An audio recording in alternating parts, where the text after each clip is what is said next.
Hi friends, how are you all?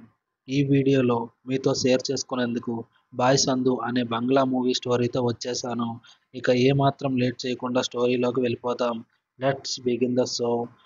Open చేస్తే మన కథ 90స్లో అనగనగా ఒక మారుమూల పల్లెటూరులో జరుగుతూ ఉంటుంది. ఆ అనగనగా ఒక మారుమూల పల్లెటూరులో అప్పుడే యుక్త వయసులోకి అడుగు పెడుతూ ఉంటాడు మన 14 ఏళ్ళ సంధు. వీడిని ఊర్లో అంతా గాలోడా గాలోడా అని పిలుస్తూ ఉంటారు. ఎందుకంటే మనోడు బడికి పొమ్మంటే పోకుండా ఎప్పుడు గాలికి తిరుగుతూ ఉంటాడు.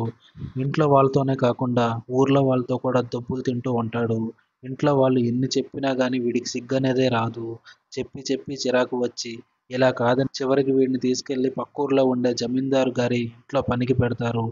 ఈవిడే ఆ జమీందారు గారి భార్య. జమీందారు గారేమో వయసైపోయి పక్షవాతం వచ్చి మంచాన పడ్డాడు. ఈ ఇంట్లో ఆల్రెడీ ఒక సీనియర్ మోస్ట్ పనోడు ఉంటాడు. ఇతను మోగోడు. వీడికి చూపులు తప్ప మాటలతో పాటు ఎక్స్ప్రెషన్స్ కూడా ఉండవు. ఇక మన సందుగాడేమో చేసేదేమీ లేక జమీందారు గారి భార్య చెప్పే చిన్న చిన్న పనులు చేస్తూ టైం పాస్ చేస్తూ ఉంటాడు.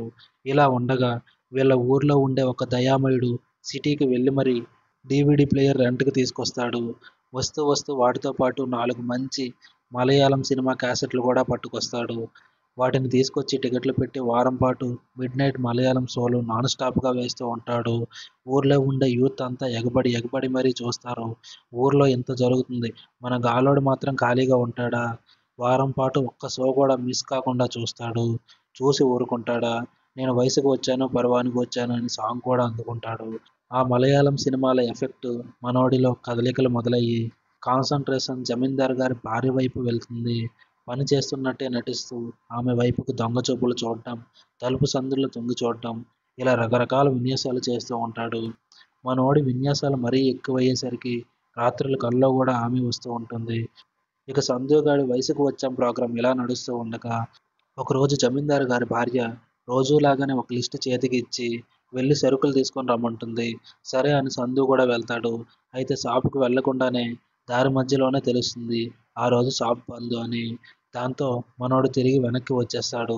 వచ్చాక చూస్తే బయట జమీందారు గారి భార్య గాని మోగోడు గాని ఇద్దరూ కనిపించరు. ఇంటి తలుపులేమో వేసి ఉంటుంది. అయినా వేస్తే ఏమైంది, తొంగి చూడటం మనోడికి అలవాటే కదా. దగ్గరికి వెళ్ళి తలుపు కన్నంలో కొన్నెడతాడు. అంతే, లోపల జరిగేది చూసి షాక్ అవుతాడు. ఇన్ని రోజులు జమీందారు గారి భార్య పక్కూర్లో ఉండే షాపుకి వెళ్ళి మాత్రమే ఎందుకు సరుకులు తీసుకొని రమ్మంటుందో మనోడికి ఇప్పుడు అర్థమైంది. జమీందారు గారేమో మంచంలో, ఈవిడేమో వయసులో, మూగోడేమో అందుబాటులో. పాపం ఆవిడ బాధలేవో ఆవిడ పడుతుంది. వీడు చూసినోడు చూసినట్టు మూసుకొని కూర్చోవచ్చు కదా. 4 మలయాళం సినిమాలు చూశాక ఊరుకుంటే ఎట్టా? మేము వయసుకు వచ్చాం ప్రోగ్రాంలో నెక్స్ట్ స్టెప్ వేయాలి అనుకుంటాడు. నెక్స్ట్ డే టిప్ టాప్‌గా రెడీ అయ్యి, మొహానికి ఎంత పౌడర్ కొట్టి జూమ్ జామ్ అని బయలుదేరుతాడు. వచ్చి జమీందారు గారి భార్య ముందు నిలబడతాడు. ఆవిడ ఏదో పని చెప్తుంది. మనోడు అది వినిపించుకోకుండా తలుపును రుద్దుతూ సిగ్గుపడుతూ ఉంటాడు.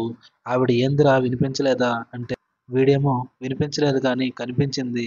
మీరు నన్ను రోజు సరుకులు తీసుకుని రమ్మని పంపుతూ ఇక్కడ ఏం చేస్తున్నారో తెలిసింది అంటాడు. అది విని ఆవిడ పెద్దగా కంగారు పడకుండా చాలా కూల్‌గా అయితే ఇప్పుడేంది అంటుంది. దానికి మనోడేమో ఇంకొంచెం సిగ్గుపడుతూ ఈ రోజు నుండి ఆ మూగోడిని సరుకులకు పంపండి. మీ సేవలో తరించేందుకు నన్ను వాడుకోండి అంటాడు. అది వినగానే కోపం వచ్చి లాగిపెట్టి ఒక్కటి పీకుతుంది. అయినా గాని వీడు ఏండి నన్ను యూజ్ చేసుకోండి అని మారం చేస్తూ ఉంటాడు. ఈవిడేమో ఒరేయ్ హాఫ్ టికెట్‌గా నువ్వు పిల్ల బచ్చాగాడివి. నీ ఎత్తు ఇంకా ముదరలేదురా అంటుంది. అది వినగానే మన సందుగాడు ఆవేశంతో నేను పిల్ల బచ్చాగాడిని ఏంటి? నవరక్తంతో ఉరకలేస్తున్న యువ కిశోరాన్ని. మీసం మొలవకపోయినా జూలు వెదల్చగలిగే ఒక మగసింహాన్ని. ఒక్క ఛాన్స్ ఇచ్చి చూడండి. అబ్ దేఖో మై మగతనం అంటాడు. వీడి మాటలు విని జమీందారు గారి భార్య ఒళ్ళు మండిపోతుంది. చూపిస్తావా? అయితే చూపించు అని చీర కొంగు తీసేస్తుంది. ఆవిడలా తీసేయగానే మన యువకిశోరం ఫేస్‌లో క్వెషన్ మార్కు. ఎందుకంటే మలయాళం సినిమాలో ఇక్కడి వరకు చూపించారు గానీ, తర్వాత ఏం చేయాలో చూపించలేదు. జమీందారు గారి భార్య అక్కడితో ఆగకుండా రా వచ్చి చూపించు అని జాకెట్ కూడా విప్పిపోతుంది. అంతే, మనోడికి హార్ట్ బీట్ ఎక్కువయ్యి ఏం చేయాలో తెలియక మైండ్ బ్లాక్ అవుతుంది. టెన్షన్ పెరిగిపోయి భయంతో అక్కడి నుండి పరుగో పరుగు. వెనక్కి తిరిగి చూస్తే ఒట్టు. అలా పరిగెడుతూ ఉండగా మన చందుగాడికి అర్థమవుతుంది. నిజంగానే జమీందారు గారి భార్య చెప్పినట్టు తను ఇంకా ముదరలేదని. ఇక ఇంట్లో పనిచేసే ధైర్యం లేక అన్నీ మూసుకొని ఇంట్లో వాళ్ళు చెప్పినట్టు చుప్ చాప్‌గా పడికిపోదామని డిసైడ్ అవుతాడు. అలా మన సందుగాడు రియలైజ్ అవ్వడంతో ఈ కథ ముగుస్తుంది. ఐ హోప్ మీకు నా ఎక్స్ప్లెనేషన్ నచ్చింది అనుకుంటున్నాను. ప్లీజ్ నచ్చితే కనుక ఒక లైక్, ఎలా అనిపించిందో ఒక కామెంటు, కుదిరితే సబ్స్క్రైబ్ చేసి బెల్ ఐకాన్ కూడా క్లిక్ చేసుకోండి. వెరీ వెరీ సూన్ మరొక ఇంట్రెస్టింగ్ వీడియోతో మళ్ళీ కలుద్దాం.